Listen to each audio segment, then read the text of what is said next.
A figura de Donald Trump gera embates e muitas controvérsias. Muitos evangélicos veem o republicano como enviado de Deus.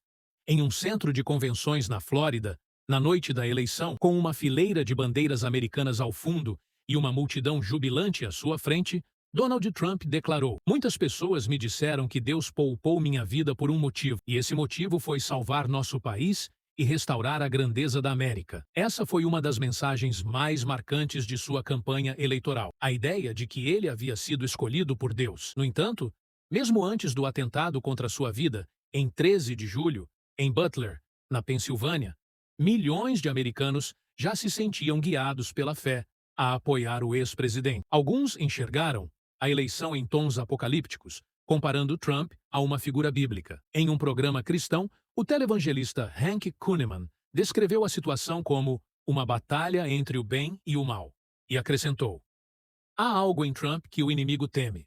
Chama-se unção." Tim Caviezel, ator que interpretou Jesus no filme A Paixão de Cristo, de Mel Gibson, disse, ainda que em tom de brincadeira, que Trump era o novo Moisés, que, segundo a Bíblia, liderou o êxodo do Egito. O governo de Biden deixou os americanos muito debilitados no cenário internacional. A maior potência do mundo perdeu prestígio e força nos últimos anos. Isso porque as políticas do democrata se mostraram frágeis, permitindo outras nações ditarem ritmos de mercado, agendas globais e conciliações de conflitos. A guerra da Ucrânia, por exemplo, expôs a fragilidade do governo americano. Nos meses que antecederam a eleição de Trump, muitos de seus apoiadores começaram a se referir a ele como um salvador. A questão é, por quê? O que faz tantas pessoas enxergarem nesse homem, que não é conhecido por ter uma fé particularmente sólida, alguém enviado por Deus? E o que isso revela sobre o cristianismo de forma mais ampla? Em um país onde o número de frequentadores de igrejas está caindo. Há muito tempo, a crença era de que política e religião não deveriam se misturar, mas isso mudou quase que no mundo inteiro. Exemplo disso é o envolvimento das igrejas cristãs no Brasil, lançando candidatos e subindo em palanques, até mesmo de não cristãos, apesar de ser controverso, está cada vez mais comum.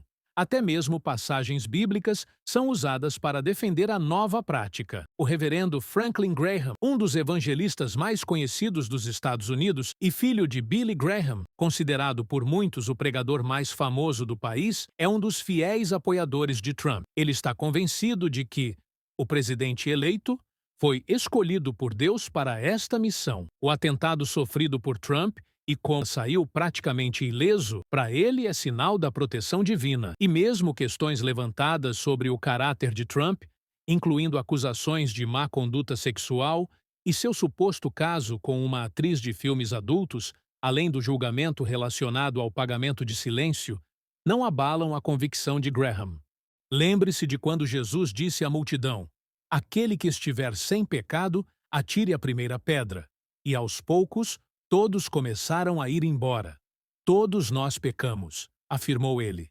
Parte do motivo pelo qual alguns cristãos podem achar mais fácil ignorar questões relacionadas ao caráter de Trump é que, durante seu primeiro mandato, ele cumpriu uma promessa específica: nomear juízes anti-aborto para a Suprema Corte dos Estados Unidos. Para o reverendo Graham, isso é uma prova de que o presidente eleito é um homem de integridade. Isso é uma grande vitória para os cristãos, especialmente os evangélicos. Eles acreditam que o presidente defenderá a liberdade religiosa, algo que os democratas não fariam.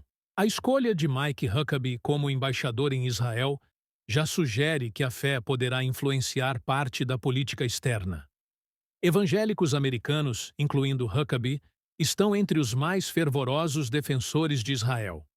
Muitos deles acreditam que os judeus devem ocupar toda a região da Israel bíblica, incluindo o que hoje corresponde à Cisjordânia ocupada, e Gaza, isto para desencadear eventos que levariam à segunda vinda de Jesus Cristo.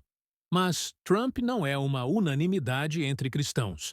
Muitos acreditam que ele desvalorizou e degradou praticamente qualquer pessoa que pôde, desde imigrantes e minorias até mulheres e pessoas com deficiência.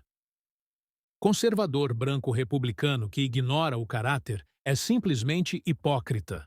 Afirmam alguns. Quase sem exceção, os grupos cristãos brancos tendem a votar no Partido Republicano nas eleições presidenciais. O segundo governo do republicano está apenas começando, e o que ainda fará com certeza é aguardado com muito entusiasmo por seus apoiadores, em especial cristãos, que acreditam que muitos eventos bíblicos relacionados à volta de Cristo irá acontecer durante o governo Trump. Deixa o like no vídeo, se inscreve no canal para apoiar e obrigado por assistir até aqui.